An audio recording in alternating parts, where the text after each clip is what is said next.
Welcome back into the Pick and Roll NBA podcast with Jet and Sap, presented by Full Press Coverage. Sap, my beloved Boston Celtics are in the NBA Finals, set to face off against the Golden State Warriors. The series starts on Thursday, but to get there in Game 7 on Sunday, it was like pulling teeth. I think I texted you that it took about 5 or 6 approximately years away from my life. And it was essentially towards the end of the game, Sap, either going to be what was one of the biggest collapse, if not the biggest collapse in Game 7 history in the NBA, or the Celtics getting to the NBA Finals. So there was either going to be devastation or elation.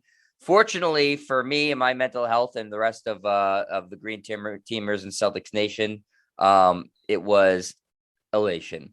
And now they're headed to their first NBA Finals in 12 years, and they're facing a team that they've played historically over the past 6-7 years pretty well.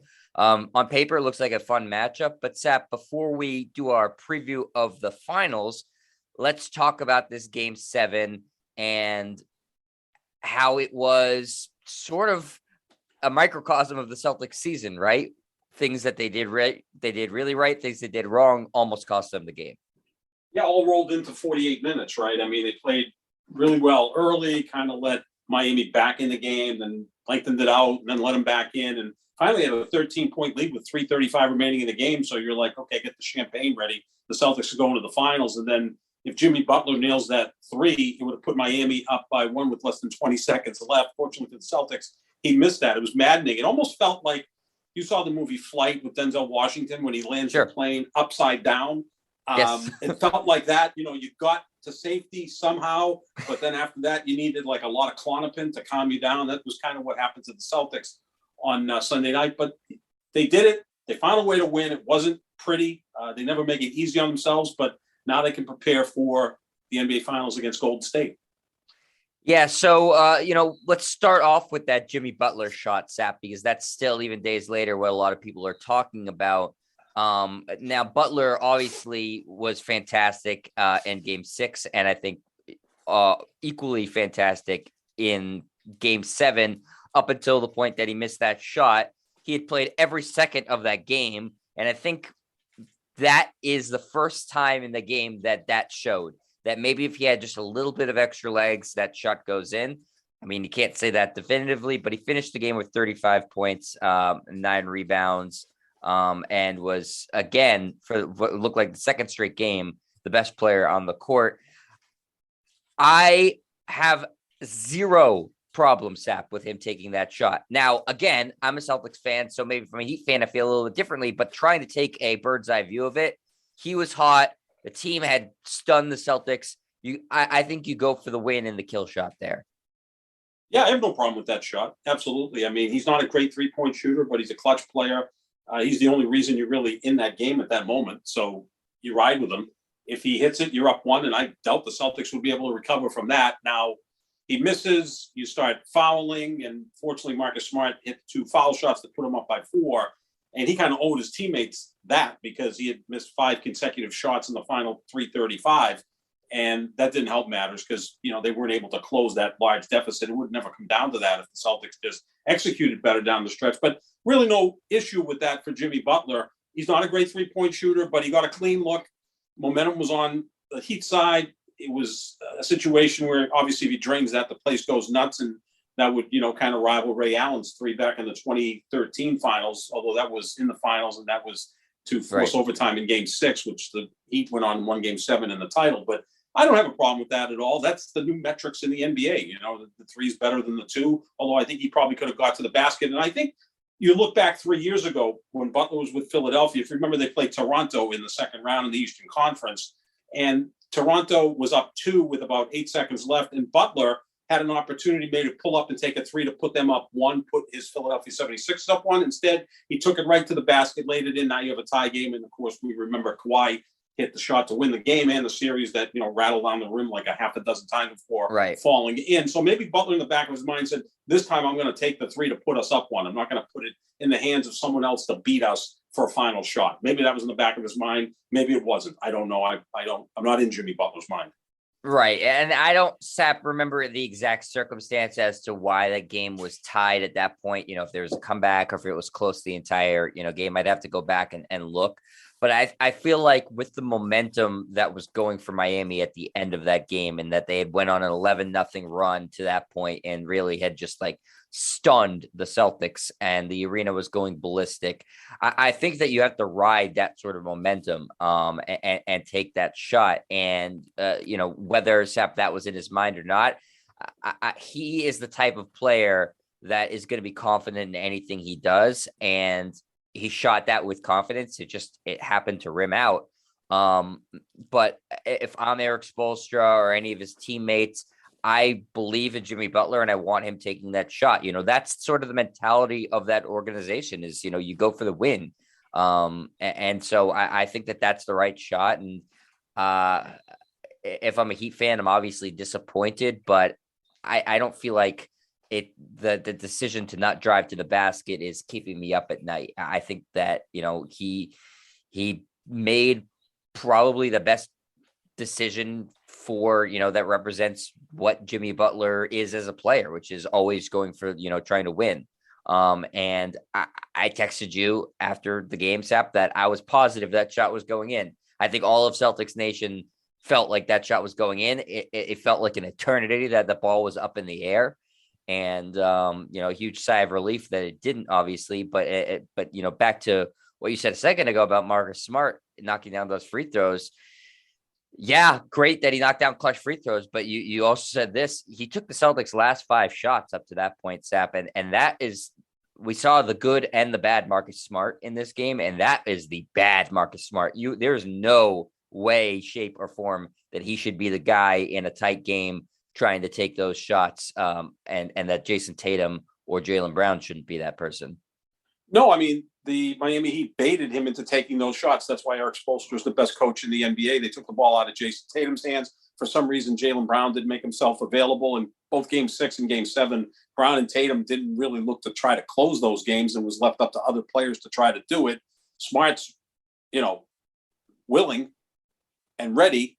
He's not always able, but right. He'll put the shots up. I mean, there's no question about that. I wish I had as much confidence living my life as Marcus Smart does playing basketball. I heard someone say that, he's got Mick Jagger confidence with American Idol participant talent. Like, he's a good role player. I like that. Defensive player of the year. We got all that, but he's not an elite player. And sometimes Draymond Green gives you that too with Golden State, but I will guarantee you at the end of a game that Draymond Green's going to be looking for Steph Curry or Klay Thompson or someone else. He's not going to just take over and say, get out of my way, boys. I've got this, because that's Marcus Smart's DNA. So the Celtics have to figure out a way to get the ball maybe into Jaylen Brown's hands or try to get something better going offensively. Miami took them out of that set, forced Tatum to make the right basketball play to get it to a teammate. Just so happened that Marcus Smart was the guy, and he decided to take 4 threes in the final 3.5 minutes, maybe drive to the basket, try to draw a foul, do those types of things, maybe milk the shot clock a little more, but that's always dangerous. You get a wide open 3 with 11 seconds left on the shot clock. It's not necessarily a bad possession, but you do have to make the shot. Yeah. So it's frustrating, as a Celtics fan, because, he does a lot of things that you love, and he did have 24 points and the Celtics needed all of them. 9 assists to only 1 turnover in that game, Sap. So a fantastic assist to turnover ratio. Sorry, 5 assists to 1 turnover. He had 9 rebounds.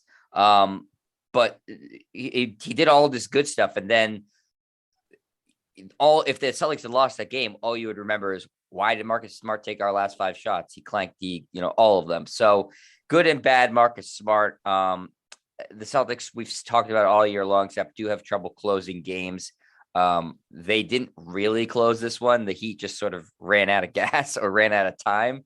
But it doesn't matter because they're going to the NBA Finals. But before we look into that, Sap, just a couple more things to clean up in this Game 7, because it was a really exciting Game 7. Something that's being talked about right after the game and a little bit still today is that the NBA negated a 3 that Max Strus hit in the third quarter, a couple minutes after the fact, saying that he stepped out of bounds. Now, the way I've read it is that you actually don't have the power to go and initiate replay to see if somebody steps out of bounds or not. but you do have the power to see if somebody steps on, if it's a 2 or a 3. And within the context of that, you can then go ahead and look and see if they stepped out of bounds. So that's how it came to be. Obviously, Heat fans looking through Heat colored glasses are saying he did not step out of bounds. Celtics fans are saying, oh, he definitely stepped out of bounds. Sap, where do you lie on that?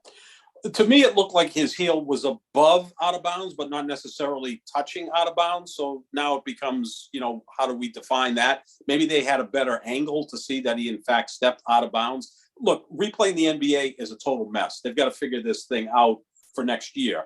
The NFL will make changes in midstream, right during the playoffs. We remember back when the Patriots and Eagles met in the Super Bowl, it's like they decided to change what a catch was and a catch wasn't. And I think the NBA next year is going to have to sit down and say, we've got to clean this up because it's taking away all of the feel of the game.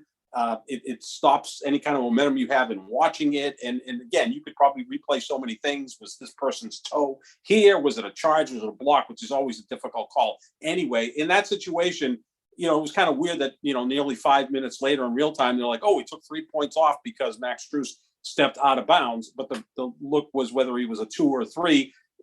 That's always a dangerous situation, a slippery slope. I don't think he looked like he stepped out of bounds. It looked like his heel was above out of bounds, but obviously they must have had a better look at it because that 3 points came back to haunt Miami. Now, the rest of the game may not have played out, so you can't say, well, right, that was the biggest difference in the game and Butler wouldn't have. Yeah, sorry, I lost you for a second, but I heard the last part where you're saying it's crippling the sport, and I agree that, it's something the NBA definitely has to address. We've talked about this a lot, right? That my suggestion is for replay, and this wasn't the same with the 3-pointer here, but in general, you have 30, 45 seconds. If you can't figure it out, call on the floor stands, period. Right. Yeah. But as far as the 3 goes, Sap, can you also, again, this is me as a Celtics fan, can you say, okay, well, late in the game, the officials missed a blatant offensive foul on Jimmy Butler where, he shoved off, I think it was on Marcus Smart. Like, it all comes down to, is the officiating in the NBA good? No, it's not. Is it ever going to be really good? Probably not.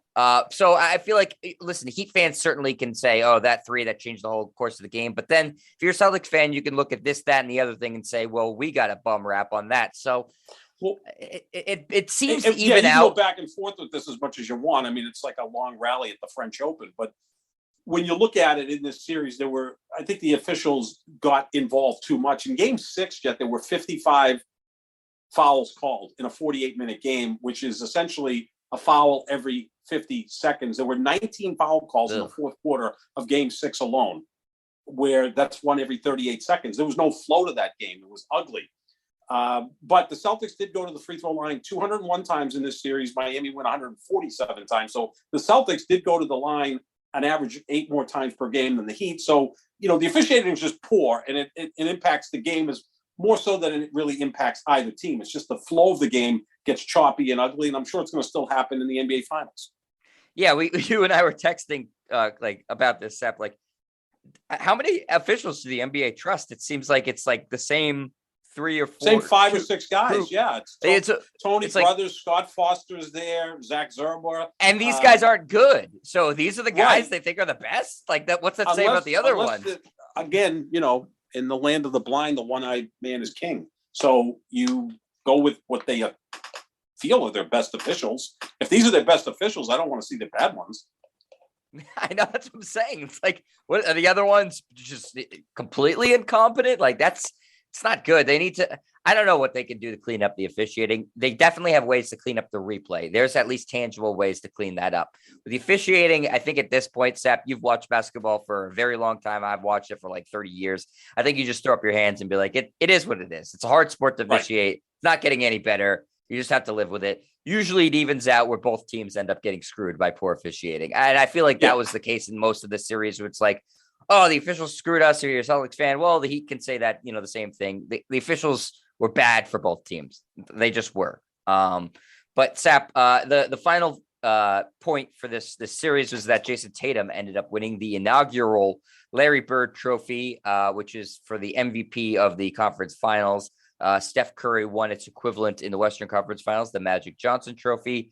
Was Jason Tatum the correct choice for this this prestigious new award, Sap.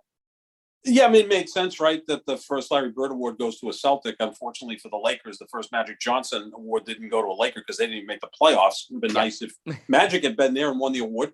But, yeah, he deserved it in a sense that he was the best player for the Celtics. They won the series. You can make a case for Jimmy Butler. The only pushback on that was Jimmy Butler in games 4 and 5 was a no-show. So Completely. if Butler had been solid in those games, maybe they win another game and they win the series. And it's always tough to give a player from a losing team the MVP, although, with 7 games came down to the last shot.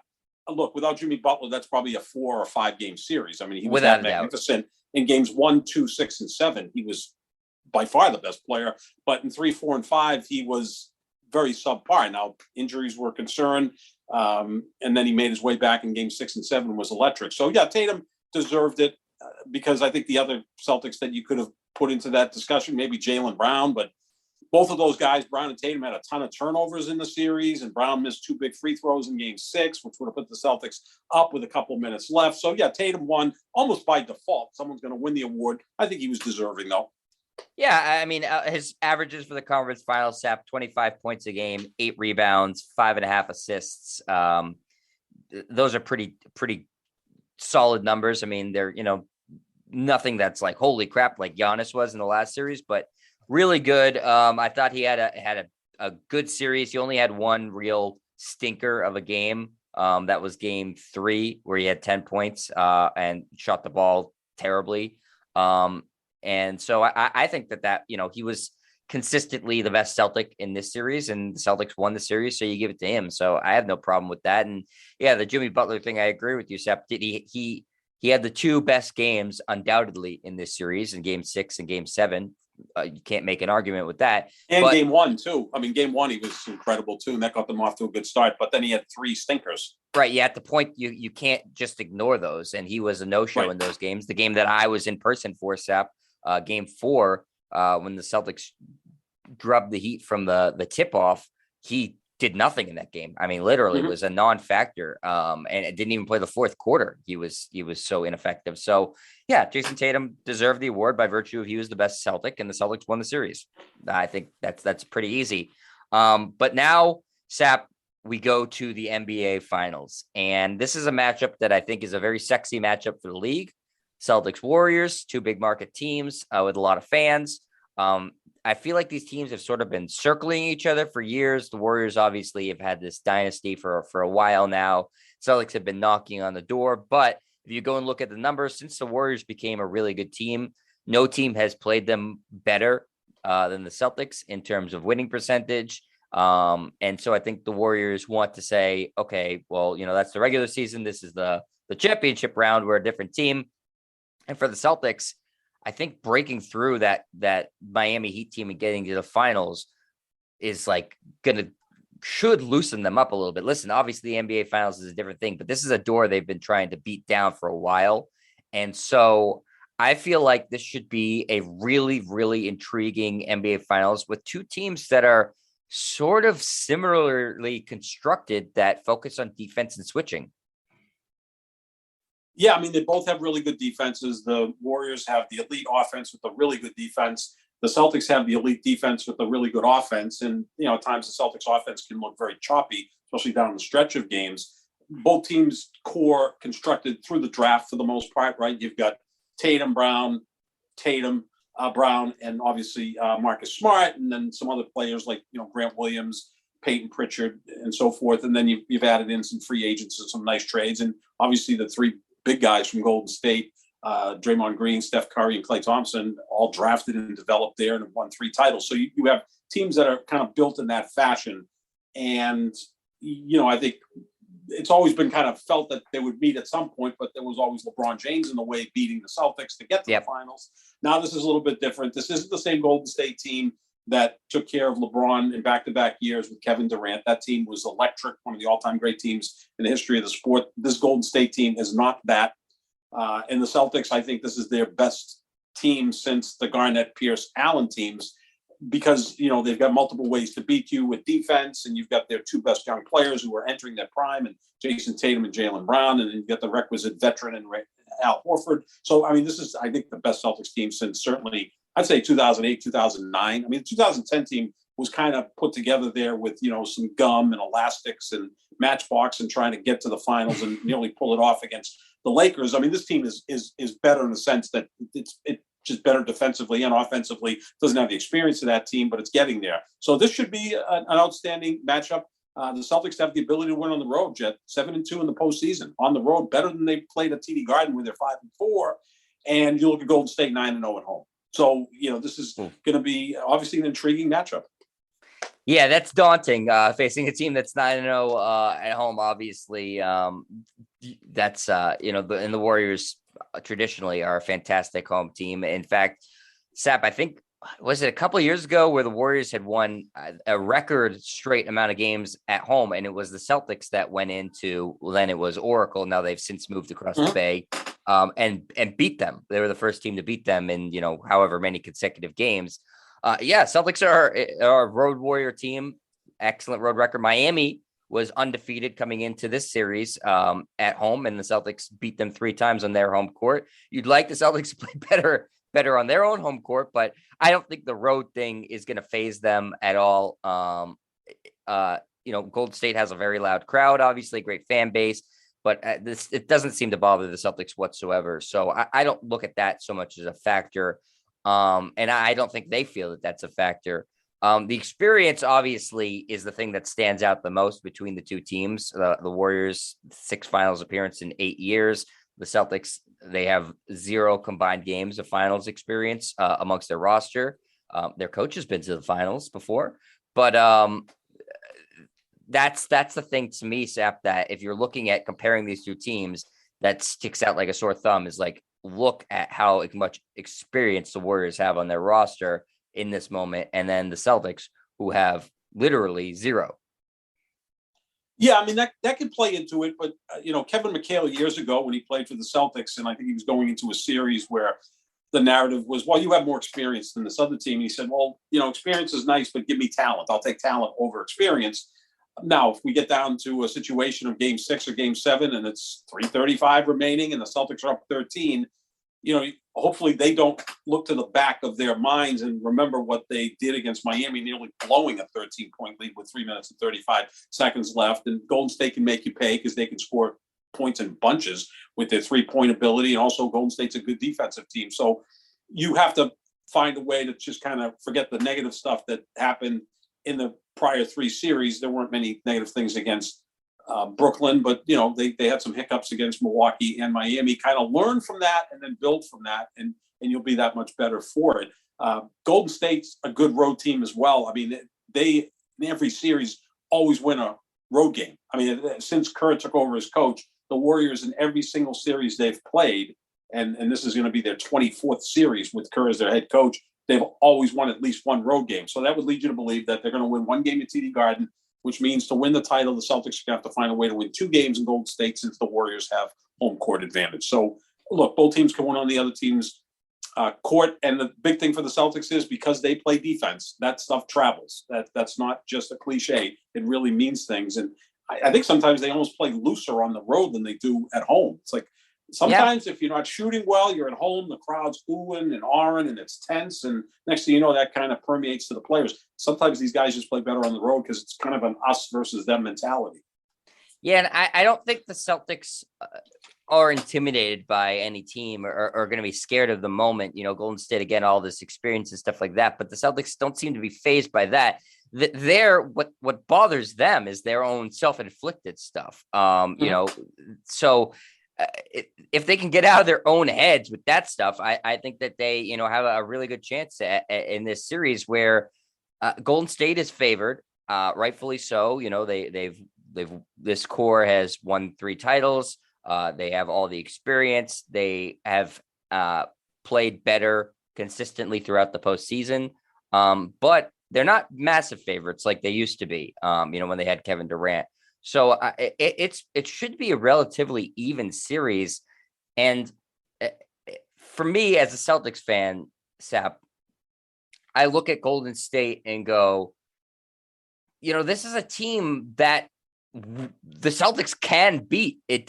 I don't look at it and go, well, it's great that we got to the finals. Like, if it was a couple of years ago, like when the Celtics lost Game 7 to LeBron, and then they faced that same Golden State team, you'd be like, well, it's just great that we got to the finals. We're happy to be here. But you look at this Golden State team, you go, the Celtics can beat this team. It's not unfathomable. No, because they don't have Kevin Durant. I mean, that's a huge difference, right? And I know he's been gone for 3 years, but this is the 6th time Golden State's made it to the finals. If they lose this one, Steph, Klay Thompson, Draymond Green will be 1-3 in the finals without Kevin Durant. Now, we can get into semantics here. 2019, Durant was on the roster, but he played a grand total of 12 minutes and scored 11 points in that series, and that came in Game 5, I believe. So, he really wasn't there. He got hurt earlier in the playoffs.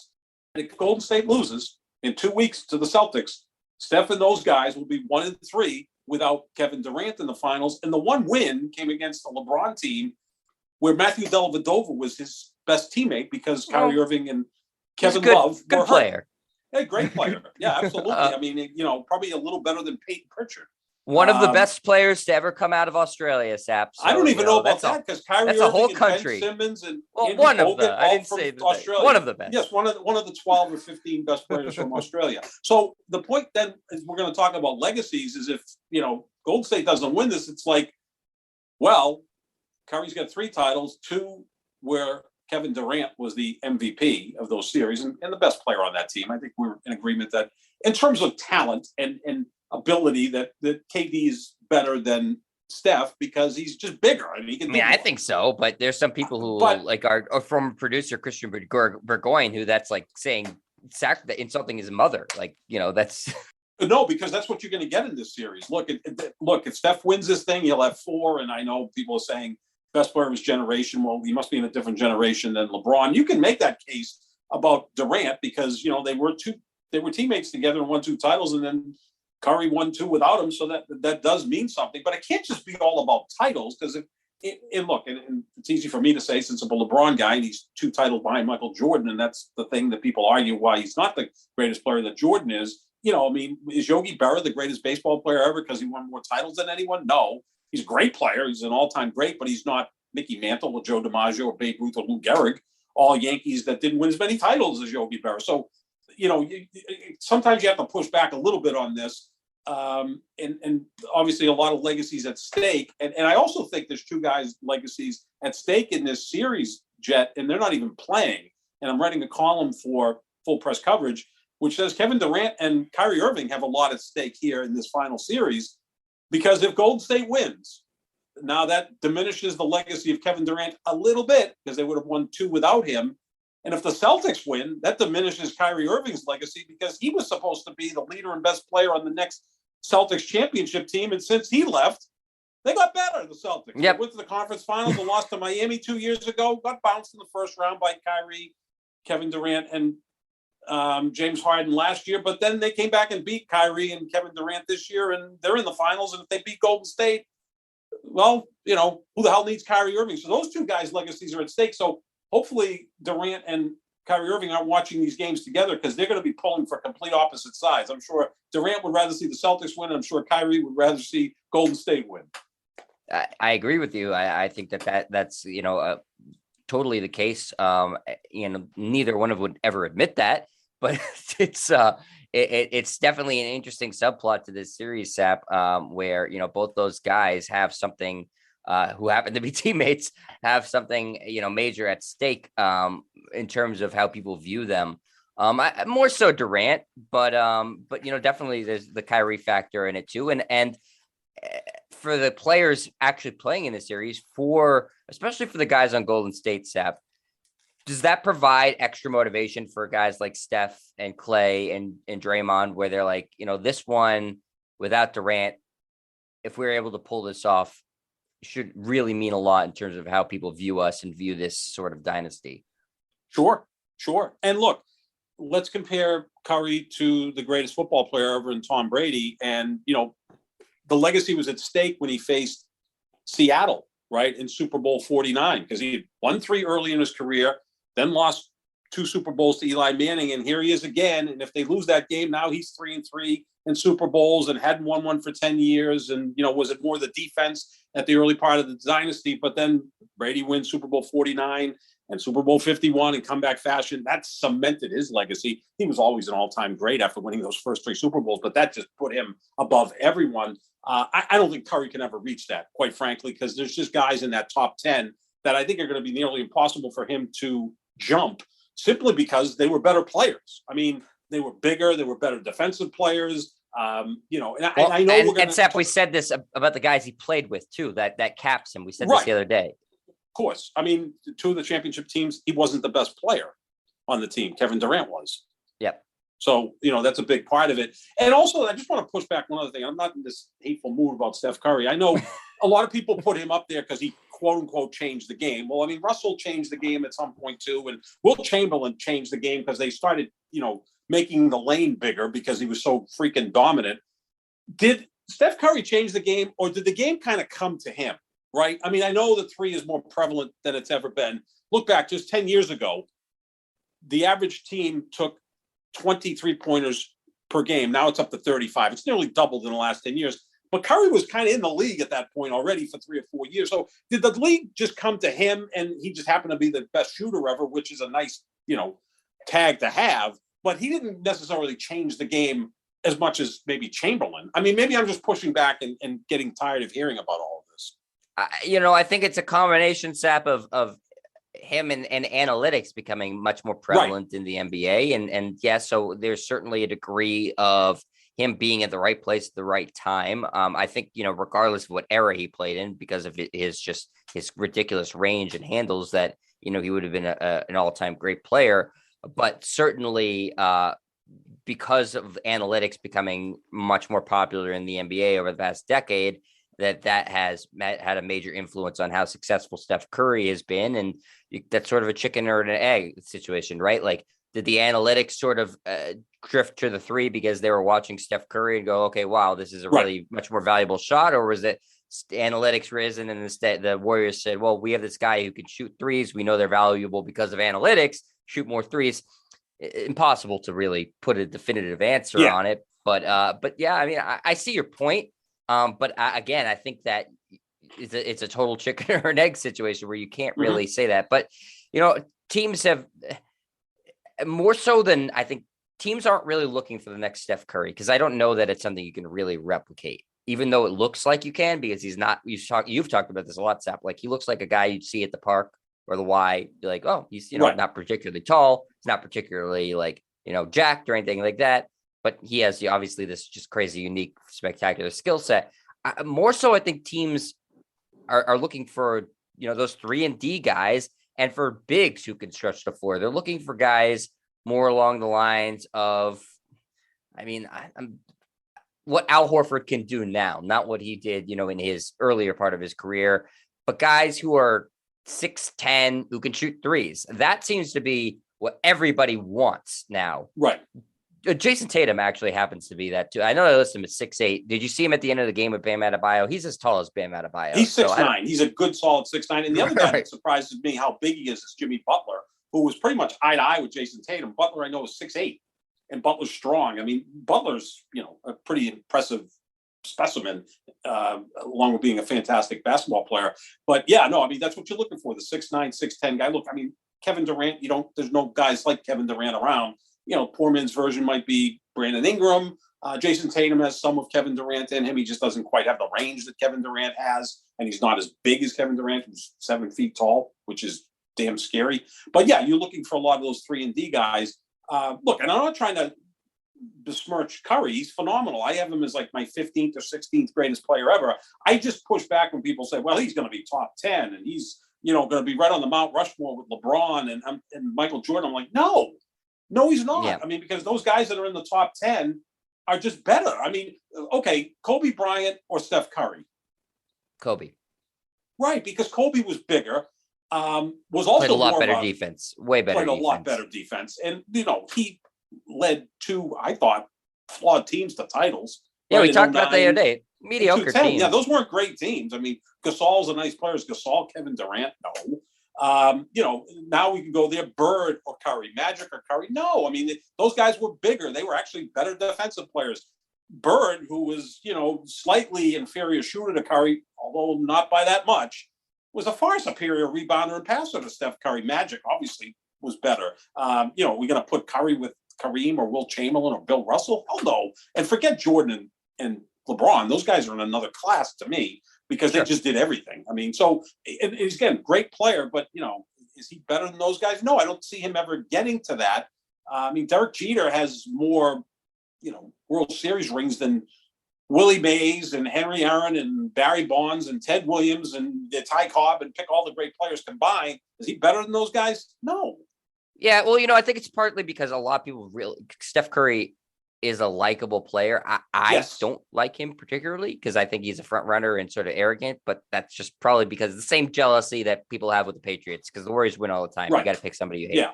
That's so, I can be at least honest about it. But for the most part, cuddly. He's also a likable dude. So people are going to defend him and try to elevate him higher.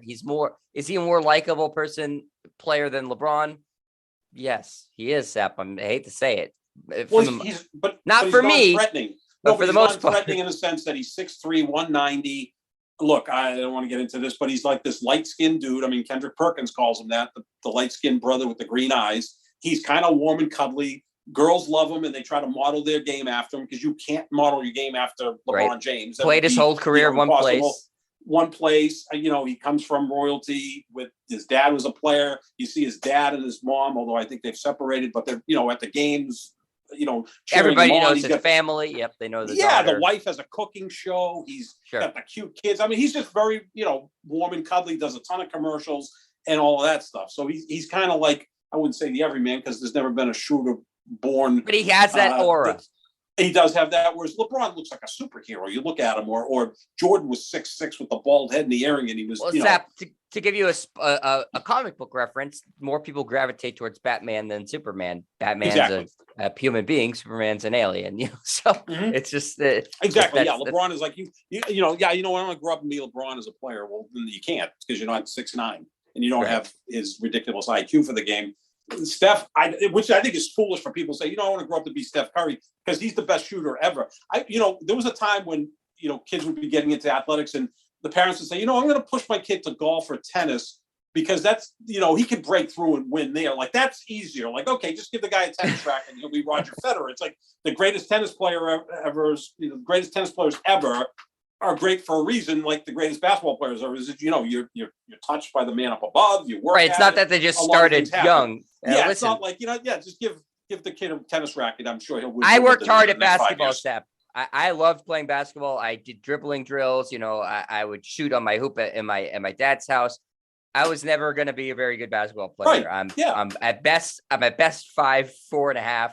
I have small hands. It's just never going to happen, no matter how hard I work. I mean, I mean, I'm not going to go out and play quarterback for the Packers. They already got one.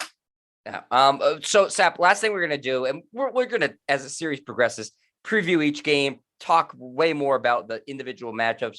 But let's just do this. Let's just put our money where our mouth is and make a prediction for the series, because that's all people want to hear, anyways. Go, by all means. I'm going to go Celtics in 6. I really think that their defense is going to be a big difference here. I'm not saying they're playing with house money. I mean, if they lose this series, it could be a lost opportunity. Everyone thinks, well, they'll be back next year. Well, that's not the case. I think Tim Bontemps from ESPN wrote a great piece detailing the 2012 Oklahoma City Thunder, who had 3 future MVPs, 3 future Hall of Famers, right, who were 24 and younger and never got back to the finals.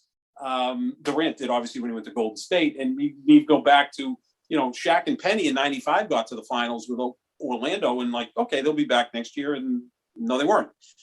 So, it kind of opened up for the Celtics a little bit with Middleton being hurt in Milwaukee and Miami being a little banged up, and Brooklyn in the first series didn't have its act together. So here you are. You got to seize the moment. I always go back to the biggest unfulfilled promise would be Dan Marino. Second year in the league, goes to the Super Bowl. People just assume he's going to go back and win multiple ones. He never got back there. So you got to take care of that right now. And I just think that their defense is going to be there. And I think the 2 young players are just going to continue to elevate Jason Tatum and Jaylen Brown. And again, you look at Golden State, I think their path was easier than the Celtics, but also the team that mirrors the Celtics the most that they faced with Memphis, who took them 6 games, lost 2 close games, and did that without their best player for 3 games in John Morant and one of their 2 or 3 other great players in Dylan Brooks, who was out for 2 games, and Desmond Bane, who looked crippled out there. So, I mean, Memphis took Golden State to 6 tough games with a lot of pieces missing. If the Celtics can maintain health, I think they will win this series. As weird as it seems, Sap, I do think the Celtics are going to play looser in the finals than they did in the Eastern Conference Finals because, again, that was like that was their barrier. They've been trying to beat that down for years. This was Jaylen Brown and Marcus Smart's 4th conference finals. This was Jason Tatum's 3rd. They have not been able to break through. And then finally, even though they, dodged by the skin of their teeth, Jimmy Butler 3 that would have probably won the game for Miami, they did break through, and they're in the finals now. So I feel like the whole collective team is like, okay, that monkey is off our back. We can just go and, we can not worry about that anymore. We did that. The weight of expectations of getting to the finals. So I do think they're going to play looser. And I do think that there's something to the fact that this team is far more battle tested this postseason than Golden State is. Having to go through Giannis and Durant and Kyrie and Jimmy Butler versus Miami, who went through, a very injured and depleted Denver team. And then, like you said, John Morant was out in the second round against the Grizzlies for most of that series. And then essentially a one-man team in Dallas. That being said, I'm going to unfortunately pick Golden State in 6. Mm-hmm. I have picked the Celtics in every round. I picked them, to get to the finals. I was going to pick the Bucks in the second round, but once Middleton went out, I changed my pick. I think that Golden State, if the experience is huge for me, they're wing defenders, and the Celtics' best players are wing guys. I think that they will be able to frustrate the Celtics. And I also feel like one of the biggest advantages the Celtics would have in this series is Rob Williams, and he's nowhere near 100%. So the fact that the Celtics won't be able to fully utilize him, I think really is going to hurt what the Celtics want to do. And the Warriors are great at taking away bigs, but it's hard to take away a big who can jump and his head is above the backboard, So that was a big advantage for the Celtics. I don't know what they're going to get, if anything, out of Rob Williams. Maybe this rest will heal him completely, and I'll be wrong. But I was looking at that as a big advantage. So I look at the Warriors' defense as being a major factor. And if the Celtics let up, which they've done all season long at the end of games, and think, teams can't come back on them, the Warriors will end up winning these games by 15 points. Yeah, right. The Warriors just can score too quickly. So I'm going to say the Warriors in 6. Do I think the Celtics can win this series? Without a doubt. Absolutely, they can. They're capable of doing it. But I'm still going to say Golden State in 6.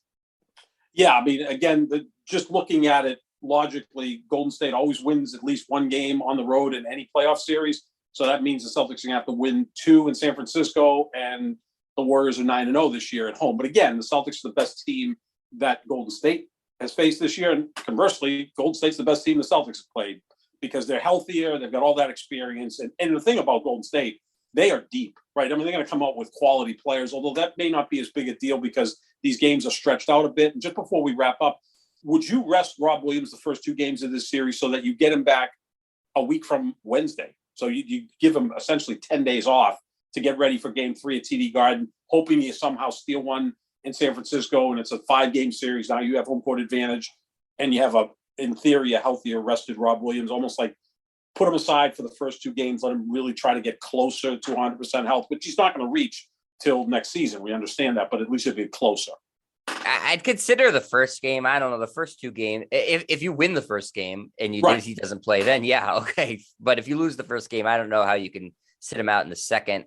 I don't know. Again, we're not privy to the medicals, and so it's virtually impossible to say. I would say that there's a good chance he probably doesn't play in game 1 based off how he looked in game 7, which was he couldn't do anything. Credit to him for giving it a go, but he couldn't do anything on the court. It's not a bad thought, Sap, but it all depends on how game 1 goes.